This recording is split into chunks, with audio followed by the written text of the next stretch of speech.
Mga katrops, welcome back ulit sa aking channel, Sports Rock PH. At ngayon nga ay pag-uusapan natin ang balitang umi-epekto na nga po si Chris Paul sa Golden State Warriors. Pag-uusapan na rin nga natin dito sa ating panibagong video ang balitang sinasabing solusyon para sa problema ng Los Angeles Lakers.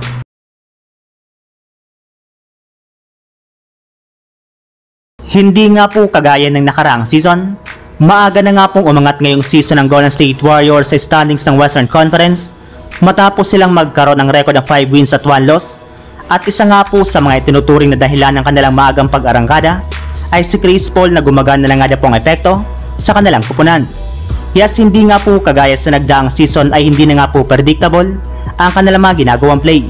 Sa katunayan, sa tuwing nasa loob nga po ng court si Chris Paul ay na-outscored nga po nila ang kanilang mga kalaban ng 44 points. At ang maganda pa nga po dyan, dahil nga po naglalaro ito bilang role player of the bench, ay natutulungan rin naman nga po niya sina Jonathan Kuminga at Moses Moody na mag-improve gamit ang kanyang mga ginagawang magagandang pasa sa kanilang dalawa. Malaki rin naman nga po ang naiaambag nito sa scoring gamit ang kanyang mid-range shooting, kaya di na nga po nakapagtataka kung magsusunod-sunod pa ang kanilang panalo dahil kay Chris Paul. Samantala, punta naman tayo sa ating sunod na pag-uusapan sa sinasabing solusyon para sa problema ng Los Angeles Lakers. Sa pagtatapos nga po ng pagkatalo ng Lakers sa kanilang game laban sa Orlando Magic, ay inamin na nga po ni Coach Darvin Ham na isang napakalaking step back na po ang nangyari sa kanilang team pagdating sa pagkuha ng rebound, since dito nga po sila natalo ngayong araw sa kanilang naging laro. Ibinulgar naman nga po nito na wala talaga siyang magagawa pagdating sa malamian nilang rebounding, gayong nasa player na nga po nila ito kung magiging agresibo sila sa pagkuha ng bola. Yes, wala nga daw po siyang magagawa ditong adjustment at plays para sa kanyang mga players, kaya kailangan na lamang nga po nilang mag-regroup muli para sa kanilang susunod na laro laban sa Miami Heat.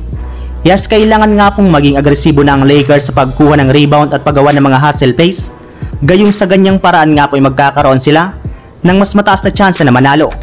Bukod rin nga po dyan mga katrops, ay marami rin naman nga po mga fans na nakapansin sa kakulangan pa rin ng Lakers ng shooting, kaya nangangahulugan nga po talaga nito na kailangan talaga nilang kumuha ng bagong sharpshooter sa loob ng free agency market na maaari nga po nilang idagdag sa kanilang lineup ngayong season. So yun lang mga katrops, ang handog kong story ngayong araw. Sana nag-enjoy kayo, please like and subscribe my YouTube channel, Sports React PH, para sa iba pang story at update patungkol sa NBA. Kita-kits muli sa ating susunod na video.